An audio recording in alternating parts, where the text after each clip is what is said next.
Friends, ನಾನಿವತ್ತು ಮಾವಿನಕಾಯಿ ಗೊಜ್ಜು ಮಾಡ್ತಾ ಇದ್ದೀನಿ. ಅದಕ್ಕೆ ಒಂದು ಮಾವಿನಕಾಯಿನ ಈ ಥರ ಸುಟ್ಕೊತಾ ಇದ್ದೀನಿ. ನೀವು ಡೈರೆಕ್ಟಾಗಿ ಇಟ್ಟು ಸುಟ್ಕೋಬೋದು. ಅಲ್ಲೇ ಗ್ರೀನ್ ಚಿಲ್ಲಿನ ಕೂಡ ಸುಟ್ಕೊಬೇಕು ಚೆನ್ನಾಗಿ, ಇಲ್ಲಾಂದರೆ ಗ್ಯಾಸ್ಟ್ರಿಕ್ ಬರುತ್ತೆ. ಈ ಅಸಿಡಿಟಿ ಪ್ರಾಬ್ಲಮಿಂದನೇ ಎಲ್ಲ ಸುಟ್ಕೋಬೇಕು, ಇಲ್ಲಾಂದರೆ ಹಸಿದೇನೆ ರುಬ್ಬಿ ಮಾಡ್ಕೋಬೋದಿತ್ತು.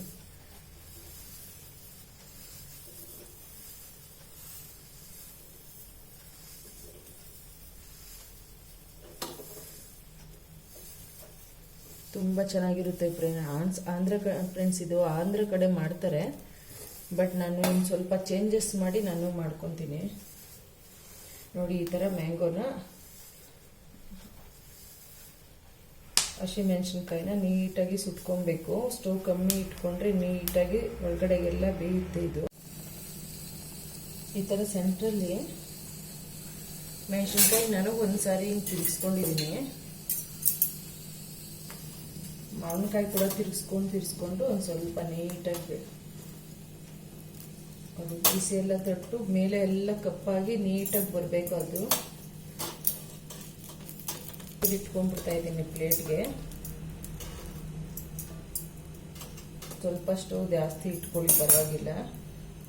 ಮೆಣಸಿನ್ಕಾಯಿ ಹೋಗಬೇಡ ಫ್ರೆಂಡ್ಸ್. ನಾವೀಗ ಇದು ಬೆಂದಿದೆಯಾ ನೋಡೋಣ. ಇದಾಗಿದೆ.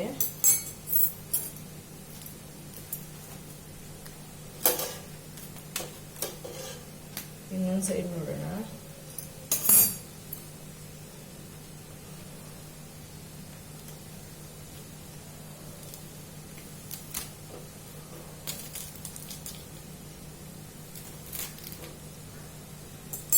ಆಗಿದೆ ಫ್ರೆಂಡ್ಸ್. ಇದೀಗ ಒಂದು ಪ್ಲೇಟಿಗೆ ತಗೊಂಡ್ಬಿಡೋಣ.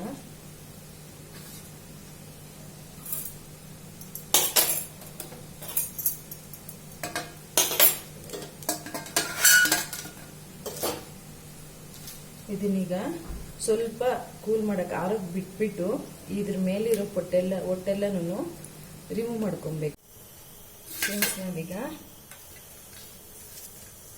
ಇದ್ರ ಮೇಲೆ ಹೊಟ್ಟೆ ತಗೋಬೇಕು. ಅದಕ್ಕೆ ಮುಂಚೆ ನಾನು ಗ್ರೀನ್ ಚಿಲ್ಲಿ ಹುರ್ಕೊಂಡಿದ್ದೀವಲ್ಲ ಫ್ರೆಂಡ್ಸ್, ಇದನ್ನ ಹಿಂಗೆ ಹಾಕ್ಬಿಡ್ತಾ ಇದ್ದೀನಿ. ಇದು ನೀವು ಕಪ್ಪಾಗಿದೆ ಈ ಥರ ಎಲ್ಲ ಏನು ಅನ್ಕೊಬೇಡಿ, ತುಂಬ ಅಂದರೆ ತುಂಬ ಚೆನ್ನಾಗಿರುತ್ತೆ.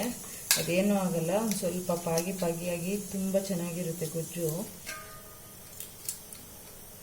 ಈಸಿಯಾಗಿ ರಿಮೂವ್ ಮಾಡ್ಕೋಬೋದು ಇದನ್ನ. ಈಗ ಇದನ್ನ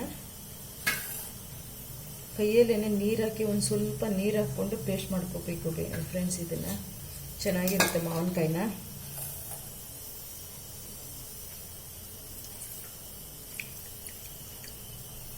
ಸ್ವಲ್ಪ ಬಿಸಿನೇ ಇದೆ.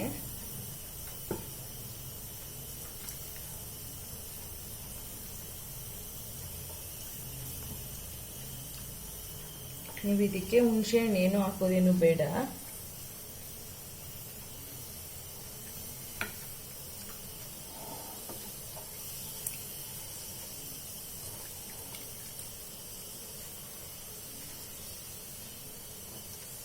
ತುಂಬ ಚೆನ್ನಾಗಿರುತ್ತೆ ಫ್ರೆಂಡ್ಸ್. ಈ ಸಮರ್ಗಂತೂ ಯಾವ ಸಾಂಬಾರು ತಿನ್ನೋಕ್ಕಾಗಲ್ಲ. ನಾವು ಇದನ್ನ ರೈಸ್ಗೆ ಬಿಸಿ ರೈಸ್ ಇಟ್ಕೊಂಡು ಇದನ್ನ ಸ್ವಲ್ಪ ಹಾಕೊಂಡು ತಿಂತಾ ಇದ್ರೆ ಗೊಜ್ಜುನ ತುಂಬ ಚೆನ್ನಾಗಿರುತ್ತೆ ಈ ಮಾವಿನಕಾಯಿ ಗೊಜ್ಜು. ನಾವಿದನ್ನ ಮಾವಿನಕಾಯಿ ಇಲ್ದಿದ್ದ ಟೈಮಲ್ಲಿ ಹುಣಸೆ ಹಣ್ಣು ಹಾಕಿ ಮಾಡ್ತೀವಿ ಫ್ರೆಂಡ್ಸ್. ಇದನ್ನ ಇನ್ನೊಂದು ಸ್ವಲ್ಪ ಚೇಂಜಸ್ ಇರುತ್ತೆ ಅಷ್ಟೇ.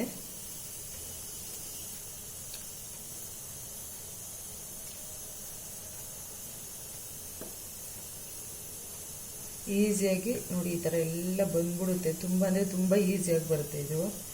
ಇದಕ್ಕೆ ನಾನು ಉಪ್ಪು ಹಾಕ್ಕೊತಾ ಇದ್ದೀನಿ. ಉಪ್ಪೊಂದು ಸ್ವಲ್ಪ ಜಾಸ್ತಿ ಹಿಡಿಸುತ್ತೆ. 1.5 ಸ್ಪೂನ್ ಹಾಕಿದ್ದೀನಿ. ಯಾಕಂದರೆ ಮಾವಿನಕಾಯಿ ಹುಳಿ ಮಾವಿನಕಾಯಿ ಹಾಕ್ಕೊಂಡಿದ್ದೀವಲ್ಲ, ಅದಕ್ಕೆ ಕೊತ್ತಂಬರಿ ಕಟ್ ಮಾಡಿ ಇಟ್ಟಿದ್ದೆ ಹಾಕ್ಕೊತಾ ಇದ್ದೀನಿ. ಇದಕ್ಕೆ ಈರುಳ್ಳಿ ಕೂಡ ಕಟ್ ಮಾಡಿ ಇಟ್ಟಿದ್ದೆ ಹಾಕ್ಕೊತಾ ಇದ್ದೀನಿ.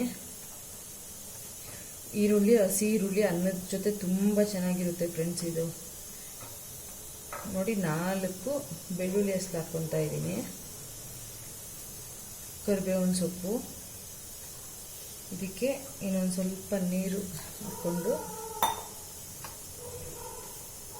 ಇದನ್ನು ಇನ್ನೊಂದು ಸ್ವಲ್ಪ ಚೆನ್ನಾಗಿ ಇಸ್ಕೋಬೇಕು ಫ್ರೆಂಡ್ಸ್. ಈರುಳ್ಳಿ ಬೆಳ್ಳುಳ್ಳಿ ಎಲ್ಲನೂ ಅದ್ರ ಟೇಸ್ಟು ನೀರಿಗೆ ಹಿಡ್ಕೊಳ್ಳೋ ಅಷ್ಟು ಇಸ್ಕಬೇಕು.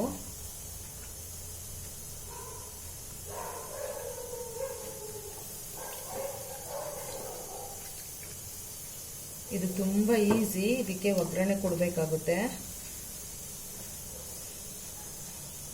ಸಿಂಪಲ್ ಐಟಮ್ ಫ್ರೆಂಡ್ಸ್ ಇದು, ಬಟ್ ಟೇಸ್ಟ್ ಮಾತ್ರ ತುಂಬ ಚೆನ್ನಾಗಿರುತ್ತೆ. ನೀವು ಬಿಸಿ ಅನ್ನನೇ ಅಲ್ಲಿ ಆರೋದ್ರೂ ರೈಸ್ನ ತಿನ್ಕೊಬೋದು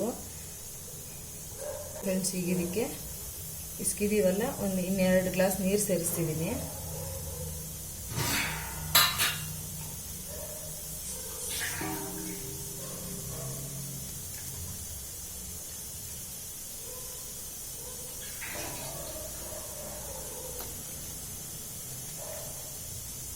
ಸಾಕಾಗುತ್ತೆ. ಇದು ಅನ್ನದ ಮೇಲೆ ನಾವು ರಸಮ್ ಹಾಕ್ಕೊಂತೀವಲ್ಲ ಫ್ರೆಂಡ್ಸ್, ಆ ಥರ ಜಾಸ್ತಿ ಹಾಕ್ಕೊಂಡ್ರೆ ಚೆನ್ನಾಗಿರೋದು ರೈಸು. ಅದಕ್ಕೆ ನಾವು ಸ್ವಲ್ಪ ಜಾಸ್ತಿ ಮಾಡ್ಕೊತಾ ಇದ್ದೀವಿ. ಇದು ಒಂದು ಮಾವಿನಕಾಯಿಗೆ 3 ಜನ ಗೊಜ್ಜು ಮಾಡ್ಕೊಂಡು ತಿನ್ಬೋದು. ಆಯ್ತಿದು. ಈಗ ಒಗ್ಗರಣೆ ಮಾಡ್ಕೊಳ್ಳೋಣ. ಒಗ್ಗರಣೆ ಕೊಡ್ತಾ ಇದ್ದೀನಿ. ಎಣ್ಣೆ ಸ್ವಲ್ಪ ಸಾಕು.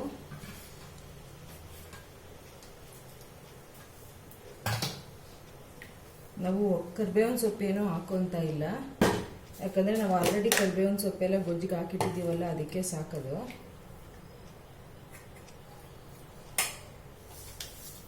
ಈಗ ಇದಕ್ಕೆ ಸಾಸಿವೆ,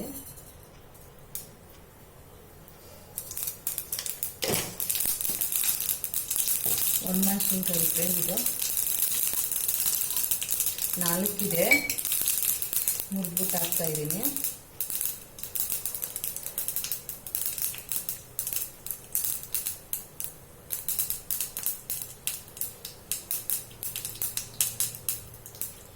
ಸಾಕಿದು.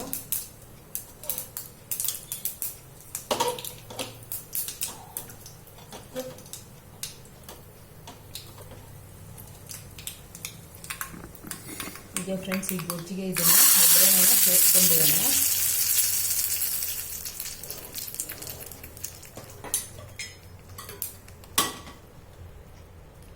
ನೋಡಿ ಫ್ರೆಂಡ್ಸ್,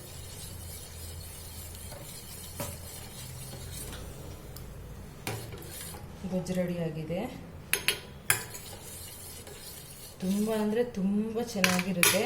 ಇದನ್ನು ಕೈಯಲ್ಲಿ ಇಸ್ಕೋವಾಗ ಒಂದು ಸ್ವಲ್ಪ ಮೆಣಸಿನ್ಕಾಯಿ ಎಲ್ಲನೂ ಹಾಕಿರ್ತೀವಲ್ಲ ಫ್ರೆಂಡ್ಸ್, ಸ್ವಲ್ಪ ಉರಿ ಆಗುತ್ತೆ ಅಂತ ಅಂದ್ಕೊತೀವಿ. ಬಟ್ ಇದು ಹಸಿದೆಲ್ಲ ಸ್ವಲ್ಪ ಬಿಸಿ ಮಾಡ್ಕೊಂಡಿರೋದ್ರಿಂದ ಆ ಥರ ಏನೂ ಆಗೋದಿಲ್ಲ. ನಿಮ್ಗೆ ಹಂಗೂ ಕಷ್ಟ ಅನಿಸಿದ್ರೆ ಬೆಳ್ಳುಳ್ಳಿ ಮತ್ತು ಮಾವಿನಕಾಯಿ ಮೇಲೆ ಎಲ್ಲ ಚಾಕುವಲ್ಲಿ ಕಟ್ ಮಾಡ್ಕೊಂಡ್ಬಿಟ್ಟು ಇದನ್ನೆಲ್ಲ ಲೇಯರ್ ಎಲ್ಲನೂ ಚಿಲ್ಲಿನ ಹಾಕ್ಕೊಂಡು ಮಿಕ್ಸಿಯಲ್ಲಿ 1-2 ಸಾರಿ ತಿರುಗಿಸ್ಕೊಂಡ್ರೆ ಆಗುತ್ತೆ. ಬಟ್ ಈ ಟೇಸ್ಟ್ ಬರಬೇಕು ಅಂದರೆ ಈ ಥರ ಮಾಡ್ಕೊಂಡ್ರೆ ಇನ್ನೂ ತುಂಬ ಚೆನ್ನಾಗಿರುತ್ತೆ ಟೇಸ್ಟು. ನೀವು ಒಂದ್ಸರಿ ಟ್ರೈ ಮಾಡಿ. ನಿಮ್ಗೆ ಇಷ್ಟ ತುಂಬ ಅಂದರೆ ತುಂಬ ಇಷ್ಟ ಆಗುತ್ತೆ. ನಿಮ್ಗಿಷ್ಟ ಆದರೆ ಲೈಕ್ ಮಾಡಿ, ಕಾಮೆಂಟ್ ಮಾಡಿ, ನನ್ನ ಚಾನಲ್ನ ಸಬ್ಸ್ಕ್ರೈಬ್ ಮಾಡ್ಕೊಳ್ಳೋದು ಮರಿಬೇಡಿ. ತುಂಬ ಇದು ಬಿಸಿ ಅನ್ನೋದಾದರೆ ತುಪ್ಪನೂ ಸ್ವಲ್ಪ ಸೇರಿಸ್ಕೊಳ್ಳಿ. ಇಲ್ಲ ಅಂದರೆ ಹಂಗೆ ತಂಗ್ಳಣ್ಣ ಆದರೆ ಹಂಗೇನೂ ತಿನ್ಬೋದು. ತುಪ್ಪ ಇಲ್ಲ ಅಂದ್ರೂ ತುಂಬ ಅಂದರೆ ತುಂಬ ಚೆನ್ನಾಗಿರುತ್ತೆ. ಇದ್ರ ಜೊತೆ ನೀವು ಒಂದು ಪಲ್ಯ ಮಾಡ್ಕೊಂಡ್ರೆ ಸಾಕು, ನಿಮ್ಗೆ ಈಸಿ ಆಗುತ್ತೆ. ಇದು ಈ ಸಮ್ಮರಲ್ಲಿ ಯೂಸ್ ಮಾಡಿ ನೋಡಿ ನೀವು. ಇಷ್ಟೊತ್ತು ನನ್ನ ಚಾನಲ್ ನೋಡಿದ್ದಕ್ಕೆ ಥ್ಯಾಂಕ್ ಯು.